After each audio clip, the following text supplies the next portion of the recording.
What is up, YouTube? Midwest Vintage Cars coming back at you with another video. So today I just kind of wanted to show off some of my pickups from the month of April. Looking at these cars, I've had a pretty good month. Despite not being able to make it to the Strongsville show, I think I made up pretty well and acquired some really big cars that will hopefully live forever in my PC. So I got two T206s and then I got a few more cars that I'll show off as well. So I actually got this one in the mail today on the left-hand side, T206 Piedmont back, Rube Marquard, hands at thighs, and a PSA 2.5. So out of the action shots of the T206 set, for some reason, there's just some cars that just catch your eye, and I've always really admired this card and always wanted to add it to my collection. So I'm definitely glad to do that. Lately, I've been really looking at T206s to add to my collection because I really want to build that set, or as much of it as I can. Obviously I'm probably never going to get the Wagner or Plank, but that's okay. I'm going to try to get as many as I can. So thankfully this month I was able to add two more, which is huge. So I showed you the Marquard Piedmont back, PSA 2.5. That's a beautiful card. I love that one.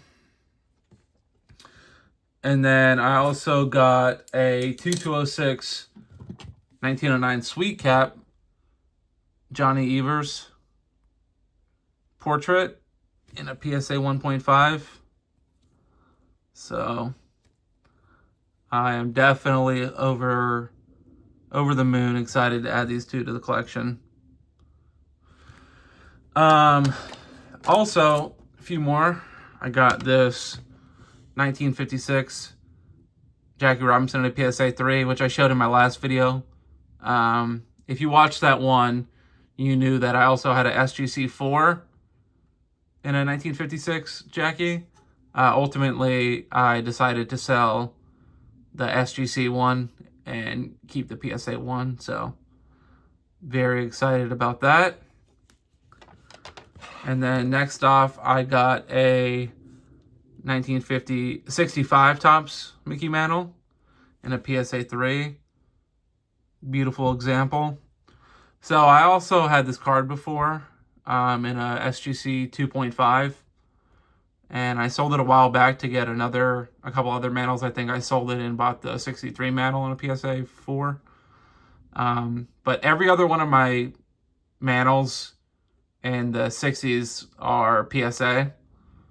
So I wanted to, similar to the Jackie, I guess, I wanted to match the aesthetics for whatever reason. If I had 11 cards of Mantle and one of them's SGC, I don't know. A lot of people don't mind it, and typically I don't mind it either, but since I kind of had the completed run of the 60s, I definitely wanted to upgrade the card. And this one's a nicer copy than the other one I had anyway. So I'm super excited to add that to the collection. Another one less Mantle that I have to buy. And then the last one I showed in my last video as well from the car show. Got this 72 Topps Clemente. Like I said, for some reason, it's just cars that you're drawn to, and I've always really liked this card. So all in all, I would say, despite not being able to make it to Strongsville, I had a pretty good month nonetheless. And I'm definitely happy to add these 5 cards to the collection. And let me know in the comments what you guys picked up this month. Definitely would love to hear and interact with you guys. But anyway, I hope you have a great weekend, and hope you have some time to either go to a card show or admire some of the cards in your collection, or try to buy and sell some more. So thank you, and have a good day.